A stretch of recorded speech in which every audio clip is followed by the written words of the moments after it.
Odisha plus खबर हूँ doctor Umesh Chandra पात्र मु हेपाटोलोजी विभाग पूर्वतन मुख्य प्रोफेसर थी एवं सेटा हेपाटोलोजी डिपार्टमेंटा यही एससी मेडिकल कॉलेज अल्प दिन क्रिएट होती आज जो विषय वस्तु हूँ वर्ल्ड हेपाटाइटिस डे अर्थात हेपाटाइटिस अर्थ हूँ लिवर इन्फेक्शन हेपा अर्थ लिवर और टाइटिस अर्थ हूँ इन्फेक्शन लिवर इन्फेक्शन द्वारा विशेषतः हेपाटाइटिस बी और सी रोग द्वारा लिवर सिरोसिस होउची लिवर कैंसर होउची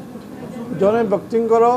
अजाणतरे हेपाटाइटिस बी और सी भाइरस शरीर को प्रवेश करे 15 ରୁ 20 वर्ष भितर धरतु 5 वर्ष 6 वर्ष कि 10 वर्ष भितर समय इन्फेक्शन है ता धीरे धीरे 30-35 वर्ष बेलू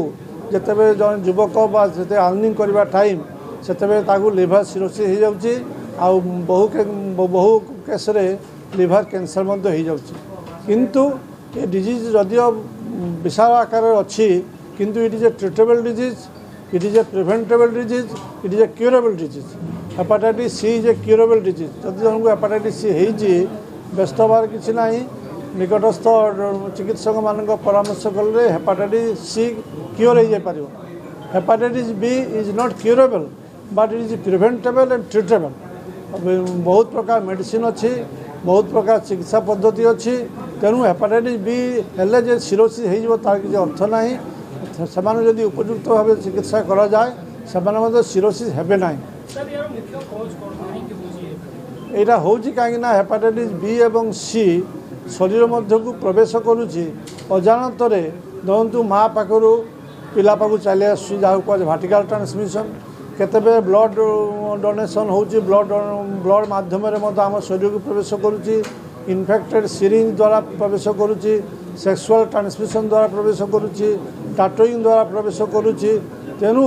अजाणतरे से आम शरीर को प्रवेश करुच्ची एवं से चुपचाप रोची 10-15 वर्ष पर जिते लिवर संपूर्ण खराब हो जाऊँगी मनुष्य अजाणतरे सागु सिरोसिस हो जाऊँगी कि लिवर कैंसर हो ना निर्दिष्ट बयस माने पिला मानकु जदि हम ताले मदर टू फिटाल माँ ठू पिला आसीज छोट पिला आसिले सेटा क्रोनिक हेपाटाइटिस यूजुअली हुए आउ निर्दिष्ट बयस किसी ना 10-15-20 वर्ष जेकोसी बयस जने हेपाटाइटिस बी द्वारा आक्रांत हो पारती एवं थरे आक्रांत हेले जदि मनुष्यर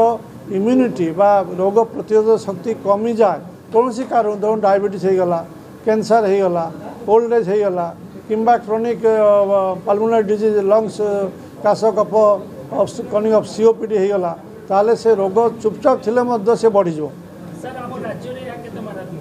ना निश्चय मारात्मक कारण यह हेपाटाइटिस बी और हेपाटाइटिस सी लिवर सिरोसिस और लिवर कैंसर द्वारा मनुष्य को आक्रांत करुच्ची तेणु यह निश्चय मारात्मक एवं यार जेहेतु निर्दिष्ट चिकित्सा रही जेहेतु निर्दिष्ट प्रिवेंटेबल स्टेप्स रही तेणु ताकू एक्सपीडाइट कले it will come to the grass root level. Thank you sir नमस्कार।